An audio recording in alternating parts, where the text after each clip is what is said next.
signaling new genes right in the event. Some lady with chronic bladder infections and celiac disease and food sensitivities. One lady was living on lettuce for 7 years. Was slamming pizza and eating hamburgers and all excited. And it caught my attention because all of a sudden I was witnessing transformation in real time. And I knew that something was going on inside of people. And then we did this event in Seattle, and this lady had MS.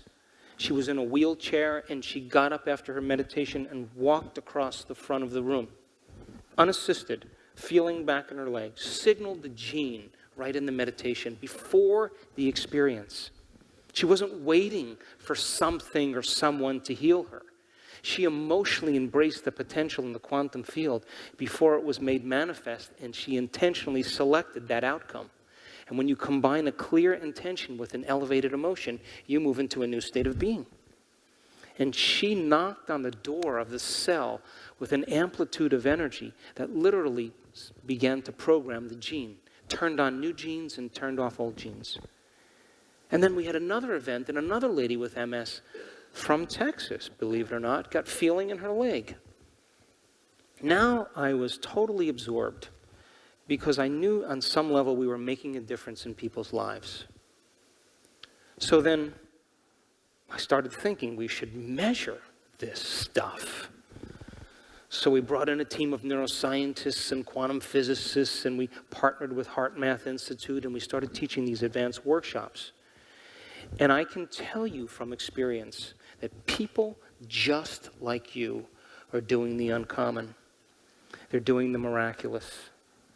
They're doing amazing things. And they don't have to be a monk or a religious person or a nun, or they don't have to be a male or white or any of that stuff that keeps us separate.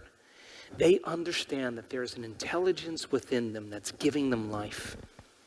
And that same intelligence that's organizing all of those functions, keeping your heart beating. Your heart beats over 2 gallons of blood per minute. Over 100 gallons of blood in 1 hour. Over 100,000 times in one day through 60,000 miles of blood vessels. And your vascular system is 3% of your body weight. That you lose 25 million cells every second. Oh, you just made another 25 million. Were you thinking about that? That one cell of your body, it goes through the order of 100,000 to 6 trillion functions per second. Now multiply that by the 50 to 70 trillion cells that make up your body, and that communication is happening faster than the speed of light. You inhale 2 million liters of air a day, and within seconds, it's transported to every cell of your body. Are you trying to keep track of all of that? So there is an intelligence that's giving us life. And the question is, can you take time out of your busy day to begin to emulate it? Can you begin to develop a relationship with it, interact with it, show it what you want, but not as a victim, not as a fearful person, but you have to be divine. And when you begin the process of making that change, that same intelligence that's giving you life and organizing all those functions is the same intelligence that's creating supernovas in distant galaxies, keeping the planets rotating around the sun, causing flowers to bloom. It's both personal and universal. It's within you and all around you. So then, if you begin to ask for this intelligence to move in you, to move through you, and to move all around you, you are knocking on the door of possibility. And so, I learned so many things in measuring people's transformation in the last year. I now know without a doubt that when you analyze your life within the emotion that you've memorized, that you think is you, the answer will never be there. Because emotions are a record of the past, And for the most part, you're analyzing in the box of the past. And when I studied people's brains that did that, their brains got worse. I can tell you from experience that if you use your brain to try to change your brain, it'll only make your brain worse. I saw it. If you use the ego to try to change the ego, you will only endorse the ego. If you use the program to try to change the program, you will only reprogram more. When you use matter to try to change matter, you will only become more matter. And only when you are true consciousness, and I have seen it over and over again, is when you have dominion to change your brain, to change your life, to change your body, and to create some future time. And so we taught these workshops because I wanted to see if it was true. I wanted to know what was happening. And we were lucky enough to catch people's brains that had Parkinson's disease at the beginning of our event. And 4 days later, it wasn't there. It wasn't just in their mind. It was in their brain. People who had terrible anxiety, you could see it in the brain scan. 4 days later, nothing. Traumatic brain injuries, where the brain is shut off because someone went through the windshield, who's wheelchair bound. 4 days later, normal brain. Stood up at the end of the event. It wasn't matter that was changing matter. It was energy that was changing matter. People who had enormous releases of energy from their body to their brain, their entire brain electrified. We caught it. And it wasn't that they were trying to create it, it was happening to them. And you think that that person can go back to business as usual in their life after just a few of those? Never again. So I became very interested in this concept called information to transformation. So if you give people information, you give them knowledge, and then they can repeat that information, they're beginning to fire and wire that information in their brain. Would you agree? Poke the person next to you, please. So then, if you wire that information in your brain, you can repeat it. Would you agree? And so what you're doing is you're seeing a picture. And as you see this picture, you're describing this picture. And you're firing and wiring in circuits, and you're building a model of understanding. Yes? So then, if you can instruct people on how to apply that knowledge and demystify the experience. Now, science is the contemporary language of mysticism. Science is the language to explain the unexplainable. It's not religion, it's not tradition, it's not culture. That divides audiences. And the moment you start talking in that way, people shut off. But science creates a community.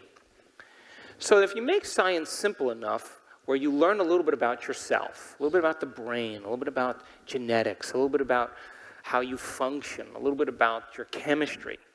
Knowledge is power, but knowledge about yourself is self-empowerment. And you can instruct people on how to apply that knowledge and demystify it to a point where they can begin to apply it in a certain way for the experience.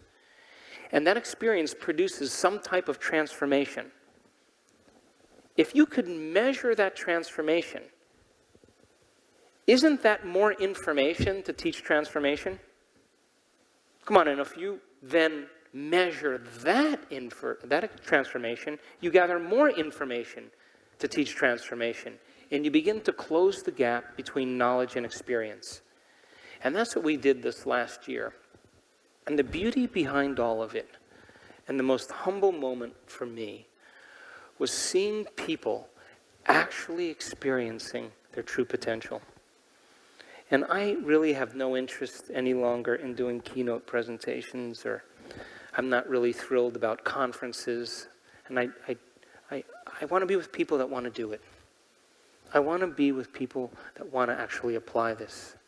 Because when you begin to apply these principles in a simple way, the end product of that is called magic.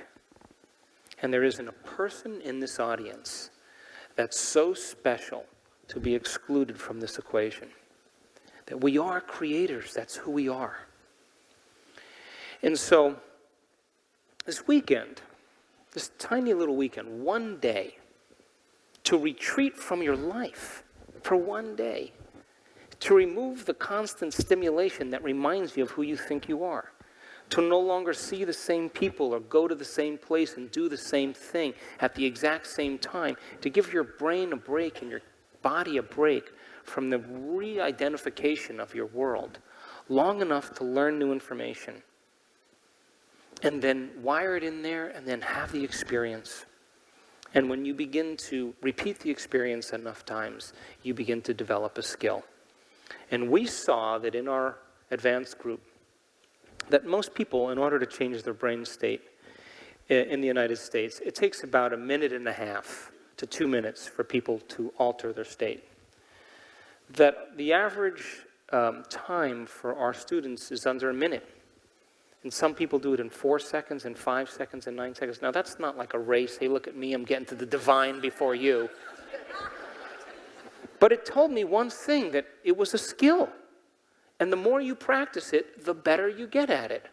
And so, when you begin to eliminate your external environment and you go within, as you'll learn this weekend, if you're analyzing and you're thinking, you haven't changed your brain waves. And you're basically doing what you do with your eyes open. You're only doing it with your eyes closed. You understand what I'm saying? So then, if you keep practicing the techniques, you get to experience the fruit of your efforts. And I'm happy to say that in the last year, we actually have made scientific history because we have seen the uncommon happen so many times. So I'm here this weekend not to convince you that it's possible. I already know it's possible. I'm here to inspire you to apply it to your life. Because the hardest part about all of this, you ready? Hardest part is making the time to do it. That's it. Taking time for your precious self to begin to change from the inside out. And the people who actually do it, you know, that heal themselves of rare genetic disorders that science said you're never going to change. Medical science said forget it. That are living a new life with no evidence in their body, no genetic markers, nothing normal. You know what they say? My disease was my greatest teacher. That's what they say. Now, when they're crossing the river and they're fretting, they're not saying that. Why isn't it working? It should be happening. Once you arrive, you don't have those thoughts any longer. And so this year I learned something truly amazing. I saw a handful of people with very severe conditions for 2 years change their health. And I pay attention to that because that's my background. And when I wrote my first book, it was really about spontaneous remissions and what those principles were and what was the neuroscience and the biology of it. And then I figured after I knew what common people like you did to get better, we should be able to reproduce those same things. In other words, we should be able to teach that. And it should be able to produce some effects. And then if we can keep producing those effects, we're creating a law, because anything that's repeatable in science is a law. So these 5 individuals that I had been tracking for the last 2 years, all of a sudden they started having very significant changes in their body. Like, no evidence of the disease ever existing in their body. All their blood values and all their urine analysis, all normal. They were given a clean slate. And it was this amazing moment when I started to talk to these people. And I had them write their testimonies down. Every single one of them reached a point where they have overcome themselves so much that they were so happy with who they were in the moment that they could care less if they had the disease. And guess what? That was the moment it went away. So when you're whole and complete and connected to a vision or a future is when it happens to you. And it was common in every single one of these people. And so when we try to create from polarity